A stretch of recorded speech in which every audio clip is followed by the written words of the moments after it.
La Louisiane est un État aux multiples visages. Une de ses principales richesses, c'est son histoire. Après 300 ans d'existence, elle est encore en perpétuelle évolution. Des premières tribus amérindiennes aux richissimes planteurs occidentaux, des esclaves africains aux déportés acadiens. La nature réserve aussi bien des surprises. Les champs de pétrole sont loin d'avoir conquis bayous et marais. La Louisiane est fière de son passé à la fois agité et subversif. Ce sont ses vestiges, ses monuments, ses souvenirs qui la rendent passionnante à découvrir. De la Nouvelle-Orléans à Lake Charles, nous allons partir à la découverte d'une région où le vieux français se parle encore au détour d'un bayou ou d'une ancienne plantation.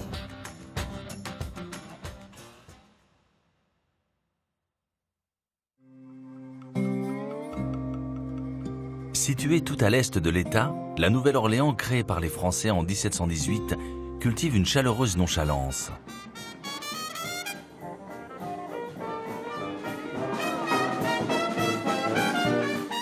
Le gouvernement français, qui n'arrivait pas à avoir suffisamment de volontaires pour aller s'installer en Louisiane, y a envoyé sa racaille, ses repris de justice et ses prostituées. Cette ville fut le lit du jeu et de la prostitution. Détruite par plusieurs incendies, elle fut alors cédée aux Espagnols. Lorsque les Français en ont pris à nouveau le contrôle, ce métissage culturel a donné le visage architectural du quartier français tel qu'on le connaît aujourd'hui.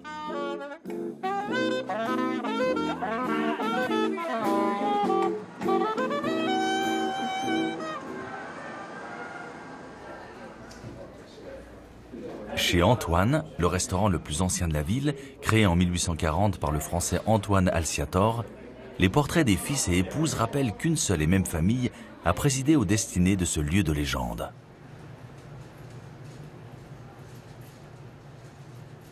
Plusieurs salles sont dédiées au crew du Mardi Gras, ces clubs qui animent un des plus grands carnavals du monde. Sterling, qui travaille ici depuis 50 ans, est passé maître dans l'art de préparer le café brûlot.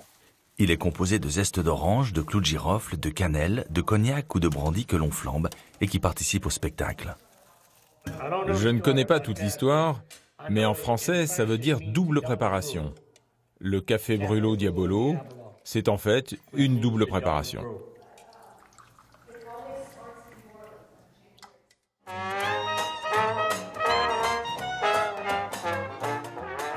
Le jazz est né à la Nouvelle-Orléans. Durant la période du festival de jazz, les orchestres de rue, les bars, les salles de concert résonnent de tous les courants qui ont façonné cette musique. La cathédrale Saint-Louis, la plus vieille des États-Unis, est devenue depuis 1718 un des emblèmes du quartier français. À cette époque, elle constituait le siège du pouvoir ecclésiastique de la Louisiane catholique. Elle couvrait un très vaste territoire.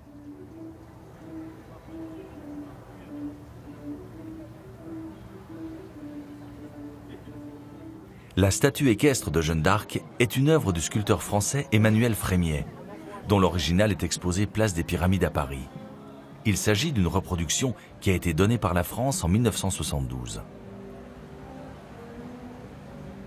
Le couvent des Ursulines a été le seul bâtiment à ne pas avoir été touché lors de l'incendie de 1788 qui avait ravagé la ville. Le Lafitte's Blacksmith est un des plus vieux bâtiments de la ville. Ce magasin, selon la légende, appartenait au corsaire Jean Lafitte, qui s'en servait pour faire de la contrebande. Il n'a été transformé en bar que dans les années 40. Le soir, on s'éclaire encore à la bougie pour servir des bières et prolonger la légende.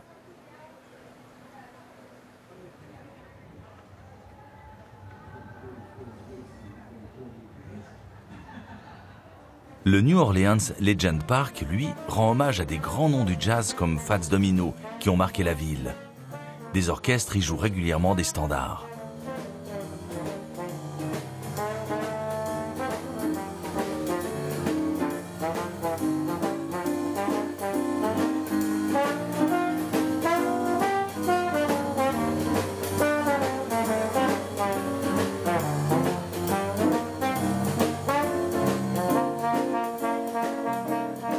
Le sieur de Bienville, venu du Québec, avait eu du flair en installant la Nouvelle-Orléans à un endroit où le Mississippi s'élargit et communique avec le golfe du Mexique par le lac Pontchartrain.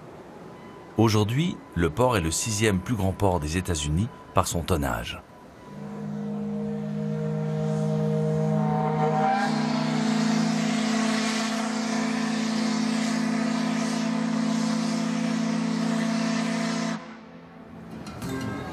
Le Natchez est une réplique moderne des milliers de bateaux qui remontaient le fleuve vers le nord.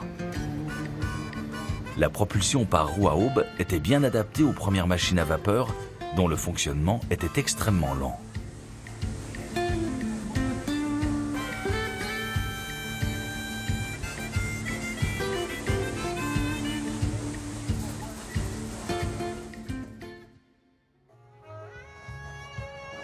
Tous les ans à la fin avril, le festival de jazz de la Nouvelle-Orléans célèbre et met à l'honneur le jazz.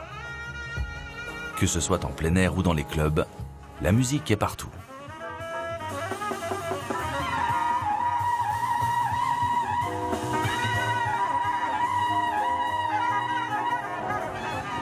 Bourbon Street est bien sûr un hommage à la famille royale régnante de l'époque. Après une histoire tumultueuse faite de tripots et de prostitution, la rue s'est assagie tout en restant un haut lieu touristique dédié à la restauration, aux bars et à la musique.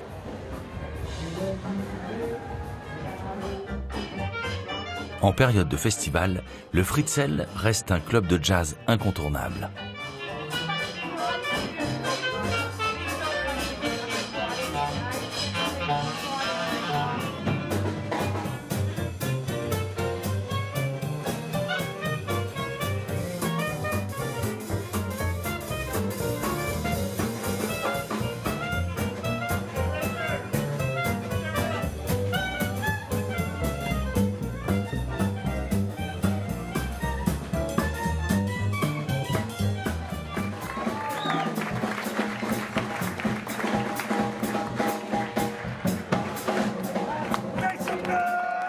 La fête se poursuit souvent tard, à l'extrémité du quartier français.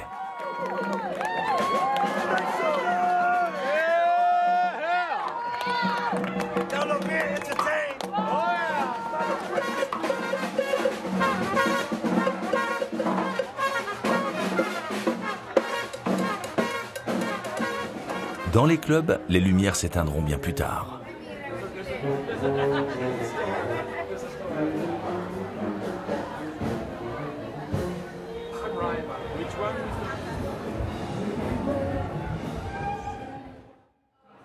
La cuisine de la Nouvelle-Orléans est reconnue comme une des plus savoureuses des États-Unis. Au Palace Café, Dickie Brennan, son chef historique, met les saveurs créoles à l'honneur. Le delta du Mississippi est un des lieux les plus poissonneux au monde. On est vraiment gâtés. 3/4 des rivières des États-Unis vont se jeter dans le Mississippi et en arrivant vers l'embouchure, c'est juste phénoménal. Les fruits de mer sont exceptionnels et à l'intérieur, on a le marsh, qui est une partie d'estuaire encore différente où on peut trouver des écrevisses à l'intérieur et des crabes à l'extérieur.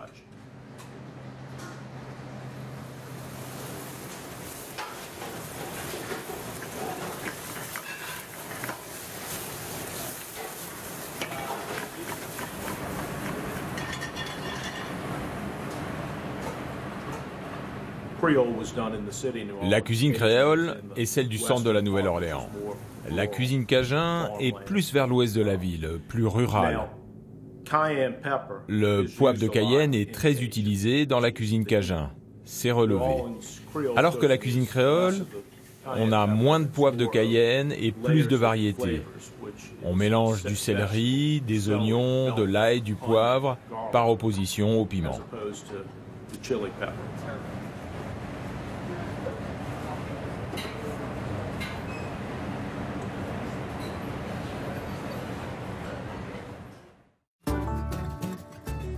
Garden District, c'est le quartier des grandes demeures des négociants de coton. Construite entre 1810 et 1860, on y circule comme encore dans une bonne partie de la ville en tramway.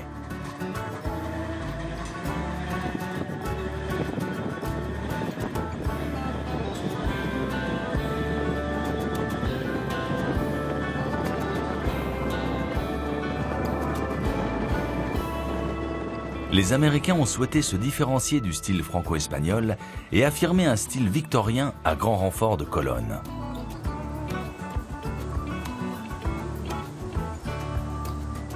Au tout début, ce quartier comptait de nombreuses plantations. Puis peu à peu, les lieux se sont embourgeoisés pour devenir début 1900 l'expression architecturale de toute la richesse de la Nouvelle-Orléans à cette époque. Le cimetière Lafayette, le plus ancien de la ville, complète le tableau, avec des tombes dessinées comme des petites maisons.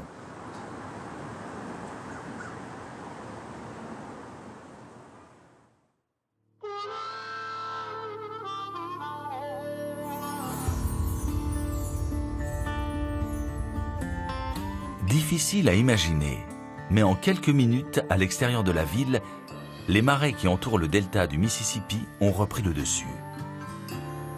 La réserve de Barataria a été créée pour protéger cet espace humide que les visiteurs peuvent parcourir.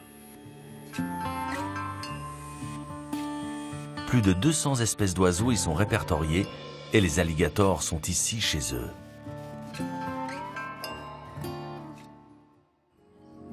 En se dirigeant vers l'ouest, on atteint le bayou Teche, le long duquel se sont succédés Espagnols et Français attirés par les plantations de canne à sucre. À New Iberia, la maison Shadow on the Teche est un témoignage unique de cette époque. Ce qui est important dans cette demeure, c'est qu'elle a été la propriété d'une seule et même famille pendant 4 générations, entre 1834 et 1958. Quand le National Trust l'a acquise, ils ont trouvé plus de 17 000 documents qui appartenaient à cette famille. Des documents originaux, des lettres, des reçus, des factures, ainsi que de nombreuses affaires qui leur appartenaient.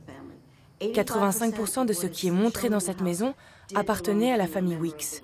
C'est un trésor pour l'histoire de cette région.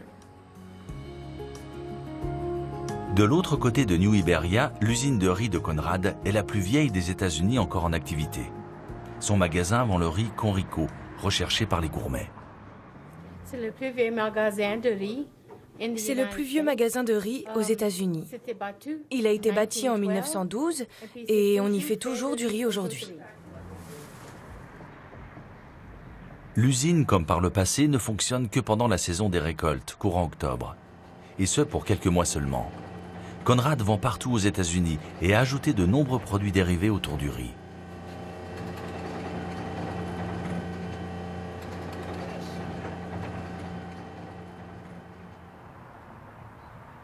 À quelques kilomètres au sud, l'île d'Avry, au milieu des marais qui bordent le golfe du Mexique, dissimule une immense mine de sel. C'est là qu'est fabriquée la célèbre sauce au piment, le tabasco. Les petits piments rouges sont mélangés à du sel de la mine. Après avoir été broyés, ils vont macérer ainsi pendant 3 ans dans des tonneaux en bois que l'on va recouvrir de sel.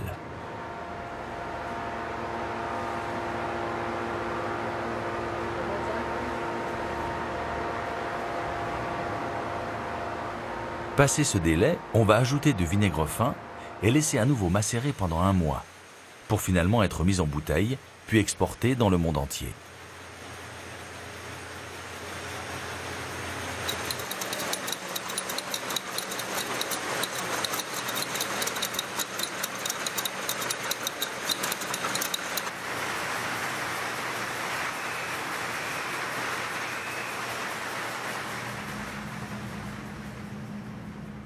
Edward McLenny, le propriétaire, a très vite créé une réserve naturelle à proximité de la mine.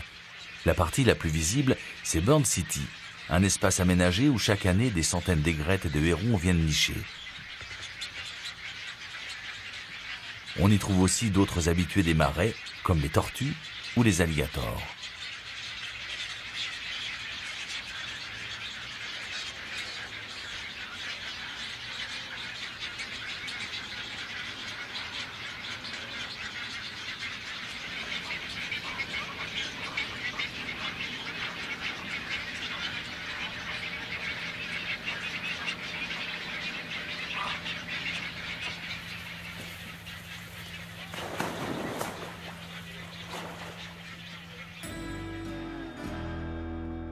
En descendant encore plus au sud vers Houma, bayou et marais se partagent la surface. Un bayou, c'est un ancien bras ou méandre du Mississippi, une terre de trappeurs. Les gens qui venaient par ici se refaisaient une nouvelle vie. Ils devenaient trappeurs. À l'époque, c'était pour le rat musqué, il y en avait des millions. Ils s'en servaient pour s'habiller et manger la viande. On mange aussi du raton laveur, c'est très bon. On le met dans une marmite, on le fait bouillir pendant environ 20 minutes, pour ensuite le mettre au four avec des pommes de terre, des carottes et des oignons. Il y a une saison pour la trappe, mais ceux-là, on peut les tuer toute l'année. C'est comme les cochons sauvages. Il y en a beaucoup par ici, ils font beaucoup de dégâts. Donc on peut les tirer toute l'année.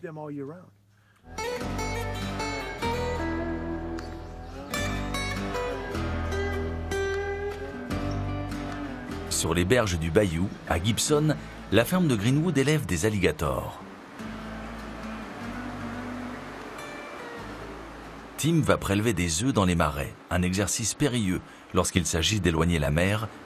Une femelle peut pondre de 30 à 70 œufs. Après avoir séjourné plusieurs semaines dans les incubateurs, le petit alligator, lorsqu'il sort, ne mesure que 10 cm. Environ 12% de la production sera relâchée dans les marais à l'âge d'1 an, participant ainsi au repeuplement d'une espèce qui était menacée au début des années 1980. Pour les plus grands, la peau est très recherchée par les maisons de luxe. La viande, de son côté, est largement consommée dans la région.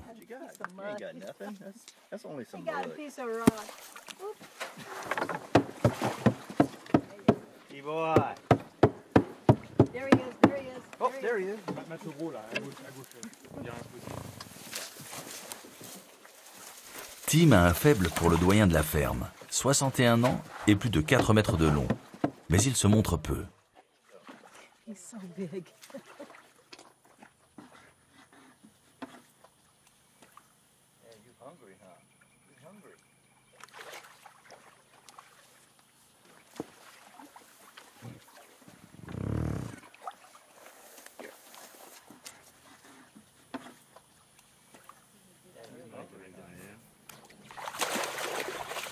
Move out the way, move out the way. That's it. All right.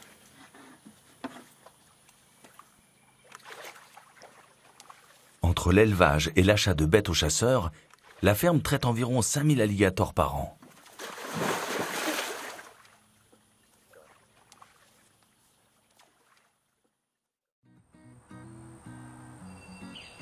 Le Mississippi a environ 2000 km de voies navigables. C'est le 3e fleuve le plus long du monde.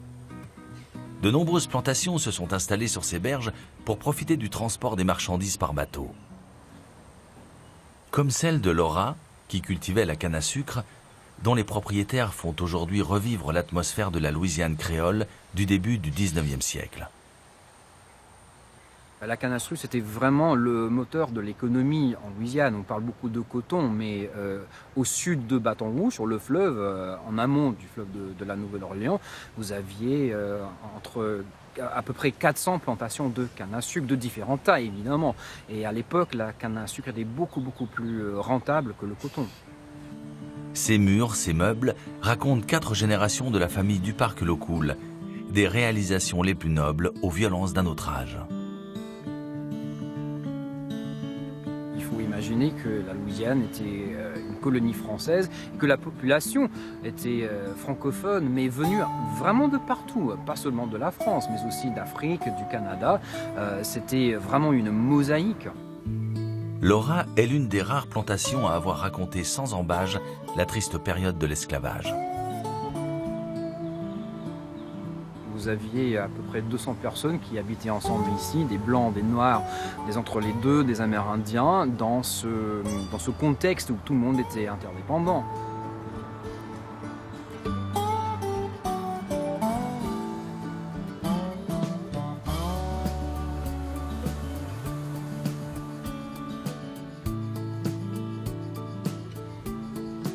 Les 4 cases d'esclaves qui restent ici datent des années 1840 et ces cases-là ont été habitées par des descendants d'esclaves jusqu'en 1977.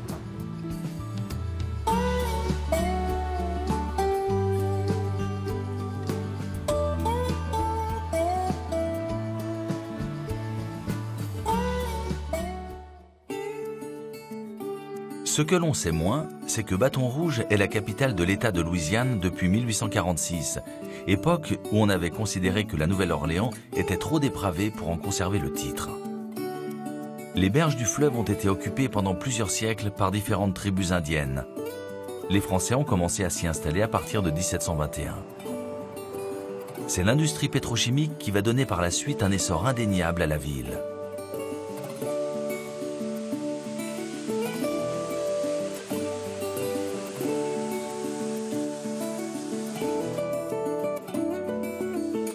L'ancienne maison du gouverneur fait aujourd'hui partie du patrimoine local. Elle sert à l'occasion pour de grandes réceptions. En 1932, le Capitole a été remplacé par un immense bâtiment haut de 137 mètres, tout en style art déco. Il abrite la Chambre des représentants de l'État, ainsi que le bureau du gouverneur. Bâton Rouge est aussi un port de départ pour toutes les céréales provenant des bassins du Mississippi et possède la seconde plus grande raffinerie de pétrole des États-Unis.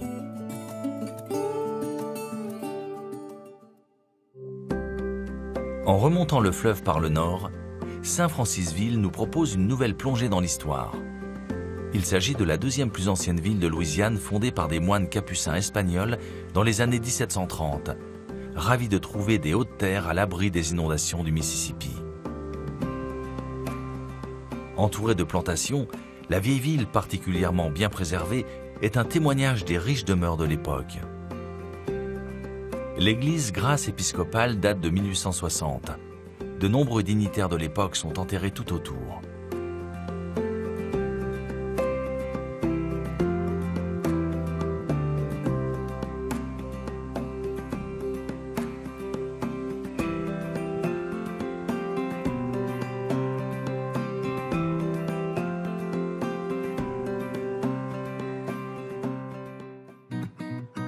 En poursuivant notre route vers l'est, nous voici en pays cajun, à Lafayette.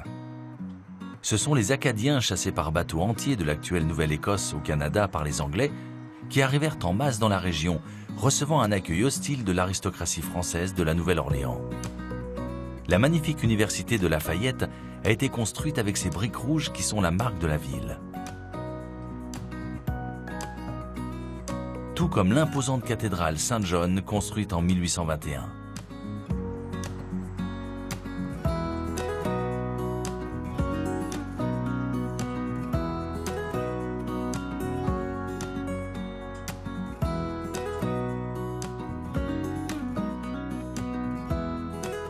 La ville se souvient de Jean Mouton, qui le premier donna un terrain aux Acadiens pour qu'ils puissent bâtir une église.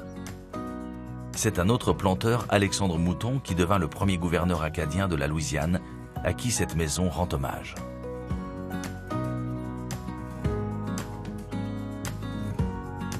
Aujourd'hui, Lafayette est aussi renommée pour son festival de musique internationale, mélangeant habilement des musiques métissées, francophones, venues des 4 coins de la planète. C'est la première fois que nous jouons aux États-Unis d'Amérique et je suis super heureux d'être avec vous, les amis. Merci.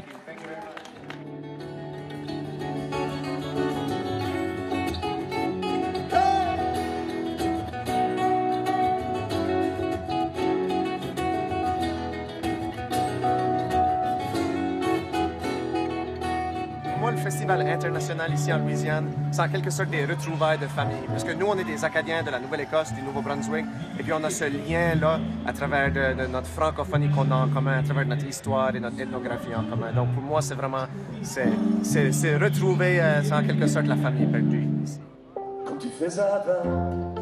Si est un groupe acadien qui mélange instruments traditionnels et chansons pour proposer un folk original.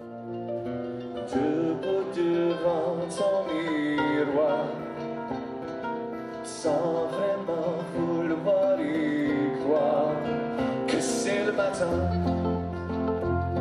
t'es assis à contempler ta cage de phare et gratter ta torse comme les bas. Ce festival est un immense brassage de culture et de musique, mais le Zydeco, la musique traditionnelle cajun, reste incontournable.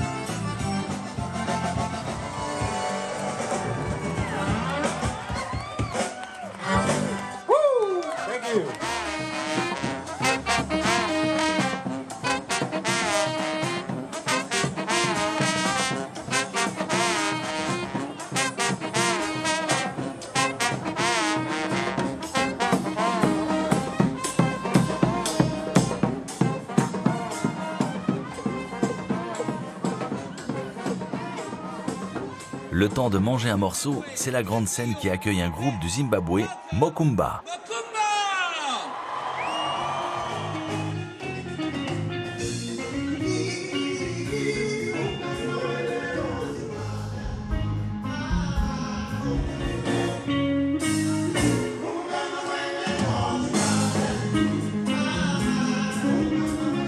Avec une programmation éclectique, en 4 jours, une cinquantaine de groupes se seront succédés devant plusieurs dizaines de milliers de spectateurs.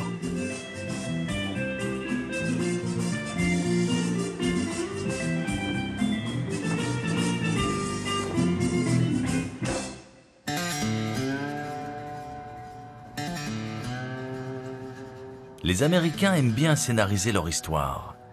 Le village de Vermillon se situe à l'endroit où Lafayette a grandi. Ce musée vivant acadien permet de découvrir quel était le mode de vie de ces migrants entre 1765 et 1890. Les maisons étaient entièrement en bois. Forgerons, menuisiers, tisserands, tout était fabriqué sur place. Ça, c'est juste pour peigner la laine, pour en faire un fil. Ça prend à peu près 1 an pour faire une chemise ou un pantalon. C'est long. C'était comme ça pour fabriquer des vêtements. Ça prend du temps. On réunit les 2 brins ensemble pour ensuite bobiner la laine comme ça, entre les doigts. Et ça fait un fil. Mes enfants parlent français, mais juste 2 d'entre eux. Ils parlent français, mais ils n'aiment pas parler avec moi. Avec moi, c'est en anglais.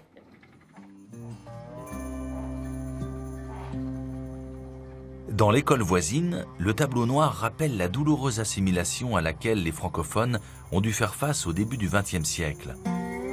Une punition de 100 lignes était réservée à quiconque parlait français à l'école.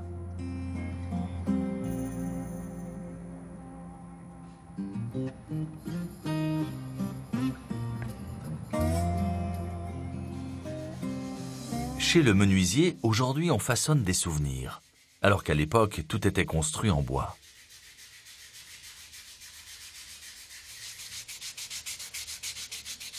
Ça c'est du cyprès, du noyer noir, du pin, c'est tout mêlé. C'est un collage. Vous l'avez appris où le français? J'ai appris avec mon grand-père. Mon grand-père restait chez nous quand j'étais un enfant.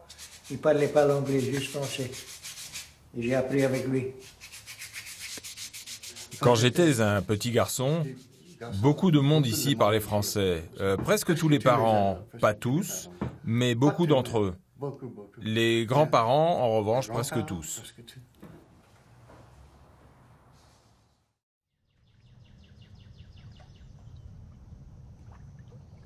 Malgré la proximité de Lafayette, la nature a su résister à la pression démographique. Il faut dire que lorsque marais, bayous et lacs s'unissent comme ici au lac Martin, ce sont les hérons, grues cendrées et aigrettes qui en profitent le plus. Le lac est peu profond. Il est bordé de cyprès recouverts de mousse espagnole, si caractéristique dans cette région. Il s'agit d'une plante très fine avec une tige mince portant des feuilles bouclées, mesurant entre 2 et 6 cm de long pour 1 mm de large. Elle se reproduit à la chaîne pour former des structures s'accrochant aux arbres.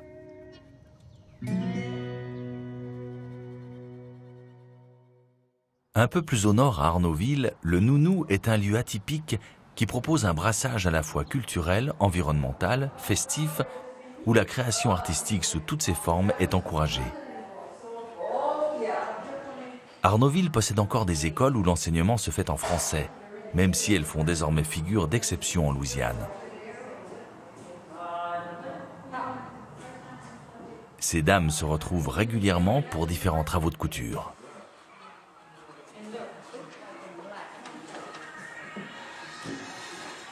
Now you have the yellow or red, so they have all you're gonna need is just the white, the black, and the red. I did, and I'm not staying long.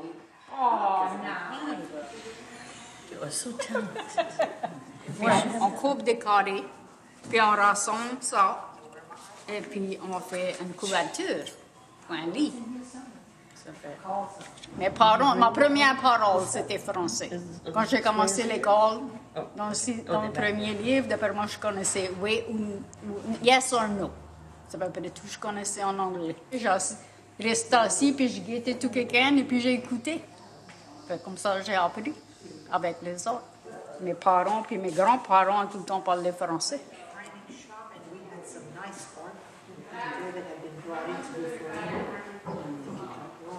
De l'autre côté de la ville, une brasserie artisanale mérite le détour, celle de la famille Notte, père et fils. Son originalité tient autant dans le choix de ses houblons qu'ils font venir de Belgique ou d'Allemagne, que dans certaines créations audacieuses qui font le succès de cette bière 100% cajun.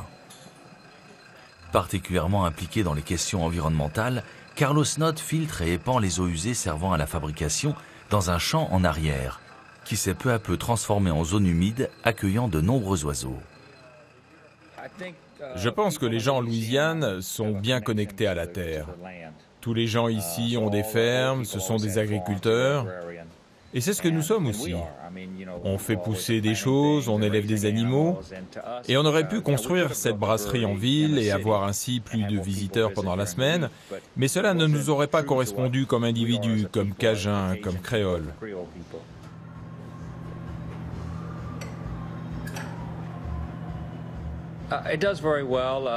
Ça marche très bien. On vend à travers tout l'État et là où nous vendons, ce sont souvent de bons restaurants.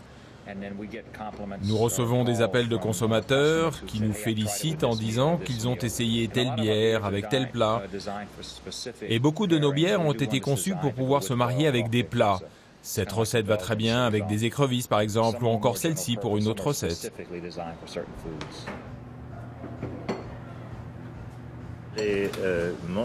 Dans le nord de la Louisiane, ils ont passé une loi comme quoi tu ne pouvais pas parler le français à l'école.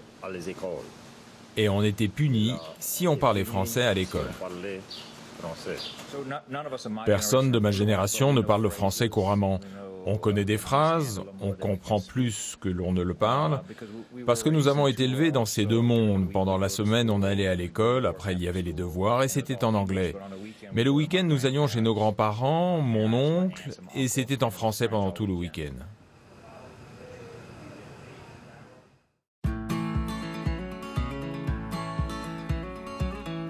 En poursuivant notre route vers le nord, le lac d'Indian Creek est un lieu très prisé pour aller camper ou faire de belles promenades en canoë. En Louisiane, on utilise des bateaux à fond plat, avec des coques semi-rigides qui permettent aussi bien de pêcher entre deux eaux que d'aller pique-niquer en famille.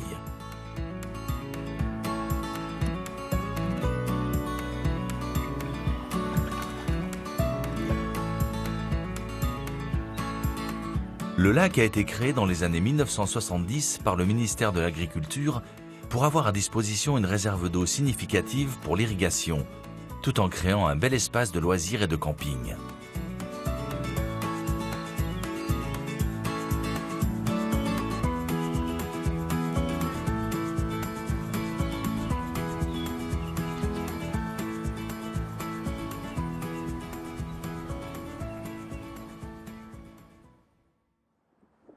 Nous sommes maintenant à Alexandria, la grande ville du centre de la Louisiane installée au pied de la Red River.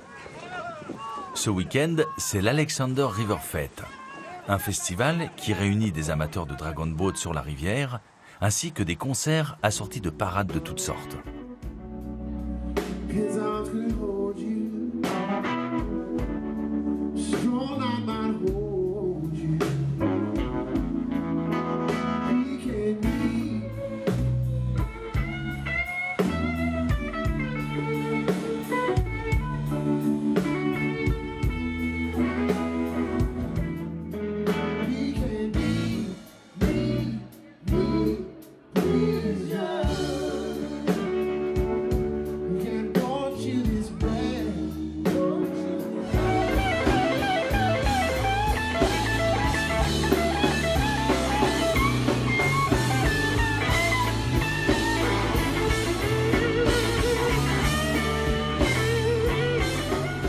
Dans cette ancienne colonie espagnole, la fête traditionnellement se termine par une parade des Lumières, où enfants et moins jeunes défilent, incarnant des personnages sortis tout droit de leur imagination.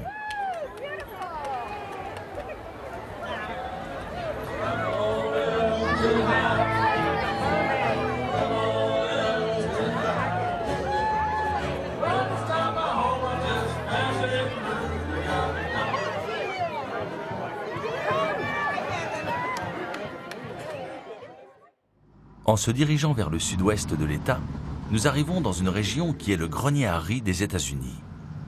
Chaque année à Crowley, on célèbre cette céréale qui a permis à la région de se développer. Le centre-ville possède un indéniable charme désuet. La mairie est installée dans un ancien magasin Ford, où les véhicules étaient hissés à l'étage à l'aide d'un monte-charge, comme ce fameux modèle T qui date de 1913.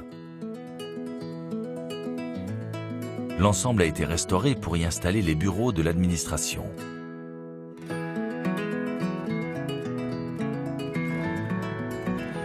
Le plus surprenant reste sans doute le Grand Opera House, un théâtre magnifique construit en 1901 par David Lyons.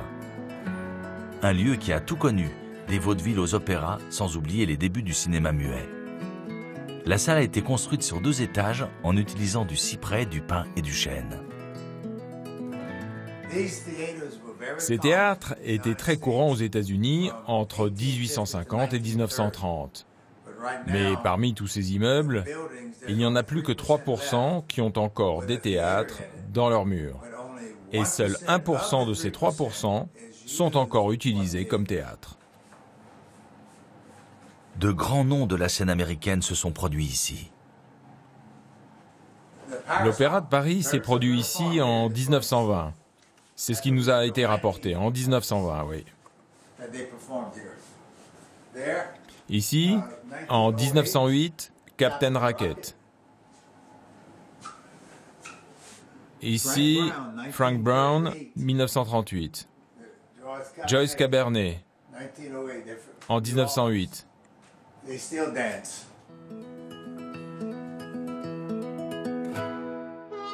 À l'extérieur de Crowley, ce sont des champs de riz à perte de vue, avec malgré tout une originalité. Lorsque les récoltes sont terminées, les champs se remplissent d'eau pour l'élevage des écrevisses.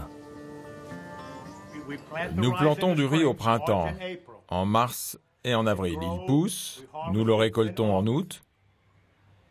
On amène le riz au séchoir, puis au stockage, on le récupère et on le vend.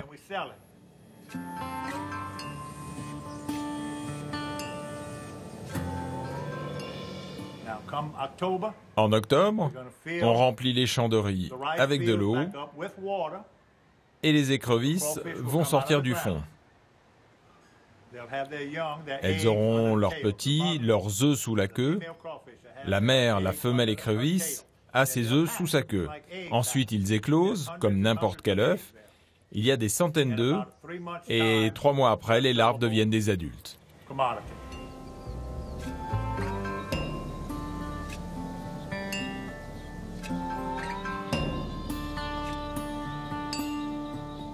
L'écrevisse ne fait pas vivre uniquement les fermiers, mais aussi tous les restaurants qui proposent d'immenses plats à base d'écrevisses.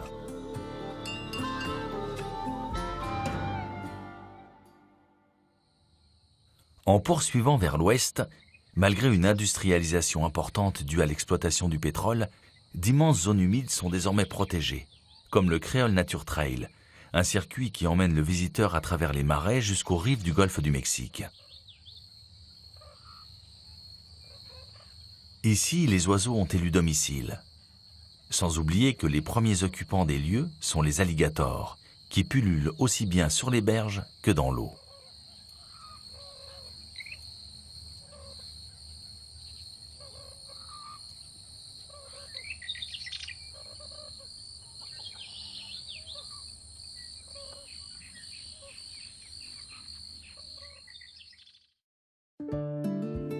En se dirigeant toujours vers l'ouest, Lake Charles est la dernière grande ville avant la frontière avec le Texas, où de magnifiques demeures coloniales s'étendent sur les rives de plusieurs lacs.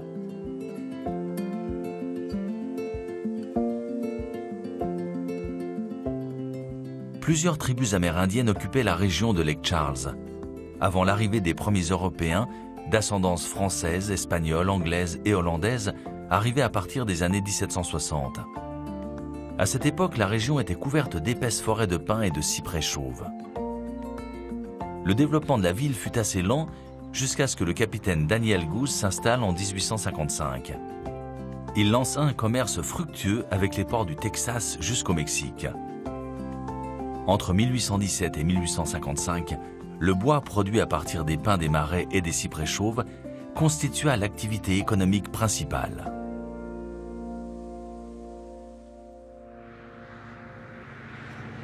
Plus qu'une spécialité, le boudin créole dans cette partie du sud-ouest de l'État est une institution. B&O est sans doute un de ses plus éminents représentants. Jeffrey Benoît, son patron, est pour le moment occupé à cuire ses cracklings, de la couenne de porc frite, ce qui, comme son nom l'indique, la rend craquante. Après le boudin, c'est l'autre produit le plus populaire dans la région.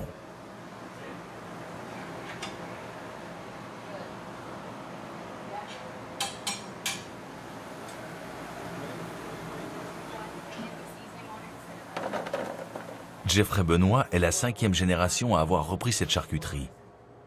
De ses origines françaises, il a pu remonter jusqu'en 1670, où ses ancêtres demeuraient à Rochefort en France.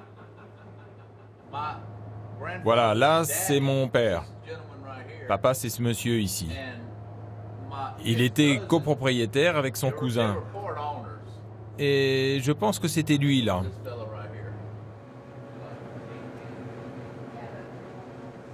La recette du boudin créole de Louisiane est à la fois simple et entourée de mystères dans les assaisonnements que chacun peut y apporter.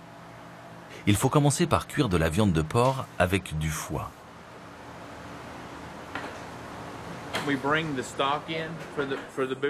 Nous ajoutons à la préparation du boudin ces assaisonnements. Et c'est ce qui va donner ce goût épicé, un petit peu salé. Comme vous pouvez le voir, il y a du sel, du poivre, des oignons verts et du chou. L'ensemble est ensuite mélangé à du riz.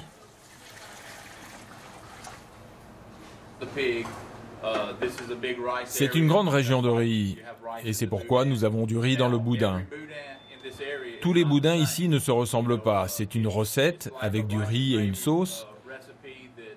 Et chaque famille a sa façon de le cuisiner avec des aromates différents, ce qui fait que le boudin n'a jamais le même goût.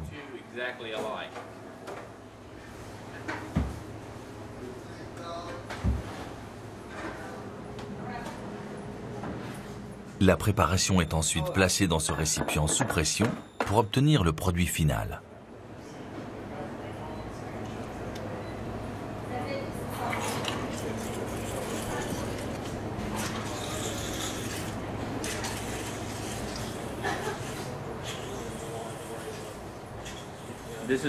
Alors voilà, ça c'est le boudin originel.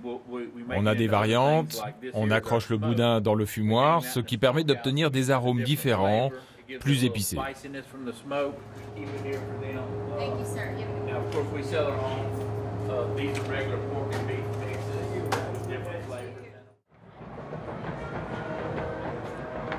Nous retournons à la Nouvelle-Orléans pour suivre un des plus grands carnavals au monde.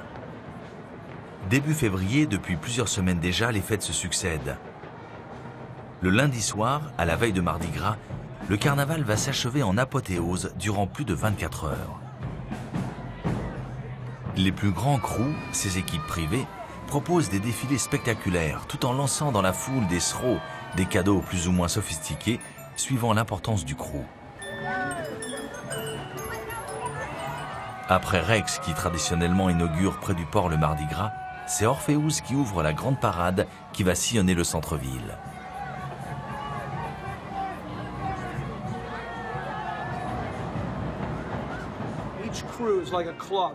Chaque crew, c'est comme un club. Chaque club accueille aussi bien des hommes que des femmes et tout le monde peut y adhérer.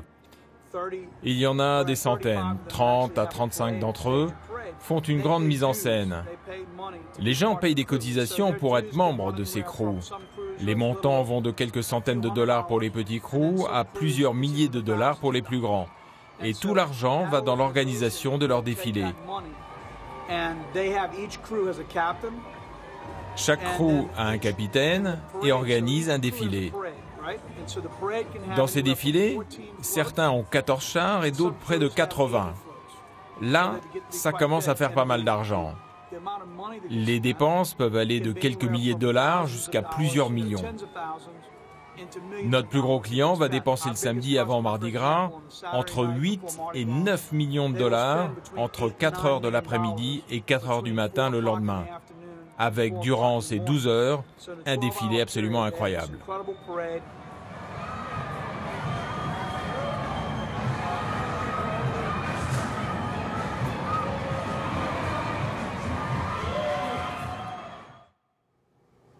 Barry Kern sait de quoi il parle. Il dirige la plus grosse entreprise qui fabrique ces chars. Il travaille à l'année pour chaque carnaval. Ses studios conçoivent tout, du design à la fabrication, aussi bien des personnages que des chars. On travaille plusieurs années à l'avance. On connaît les idées, les thèmes des parades des prochaines années. Nous construisons 15 défilés dans nos studios pour le plus grand défilé, celui qui a lieu la dernière semaine. Tous viennent de ma société et nous y travaillons toute l'année. Nous fabriquons aussi des défilés pour des parcs d'amusement et des municipalités. Pas seulement ici aux États-Unis.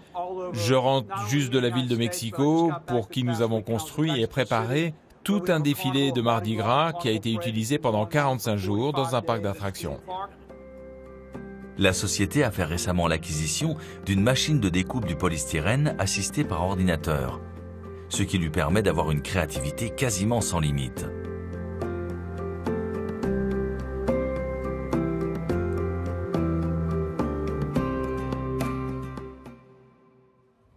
Le lendemain, c'est donc Mardi Gras, le jour le plus important du carnaval.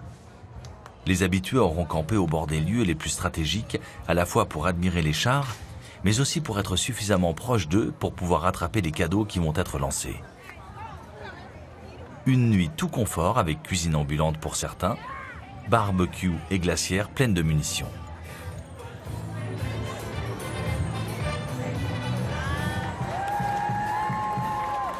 Les bars et restaurants emblématiques sont pris d'assaut. Ils privatisent pour la plupart leurs terrasses.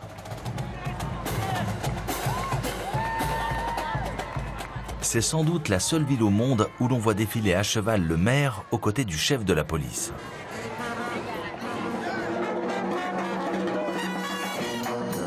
Un des crews les plus renommés et des plus anciens est le Zoulou. À l'origine, il s'agissait d'une association d'entraide afro-américaine pour les pauvres. Aujourd'hui, leurs costumes, leurs chars, leurs cadeaux sophistiqués en font une des attractions majeures du carnaval. C'est un vrai business. Rien que pour la Nouvelle-Orléans, c'est un business important qui fait travailler mes employés à l'année. Il y a notre société bien sûr, mais il y a aussi 8 à 9 autres sociétés qui travaillent elles aussi toute l'année à construire des chars. Oui, à la Nouvelle-Orléans, c'est un vrai business.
Plus moyen de trouver une chambre d'hôtel. Ils sont tous pleins. Tout le monde vient en ville par centaines de milliers de personnes.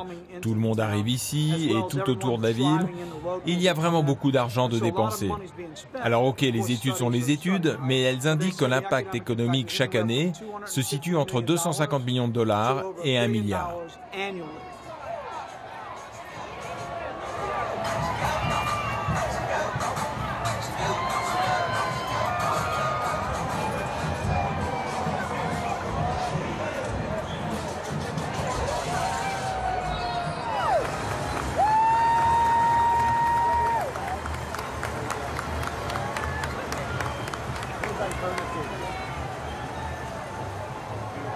Qu'est-ce que c'est Mardi Gras pour moi?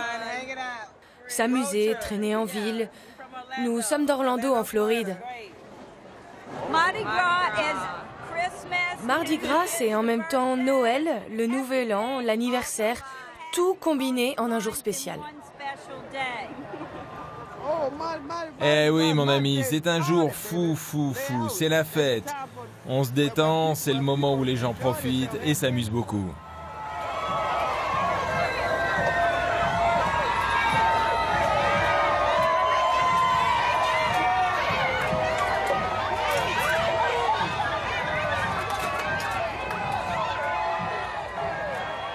C'est sur cette aire de fête que nous quittons la Louisiane, où Cajuns et Créoles ont encore bien des surprises à nous faire découvrir.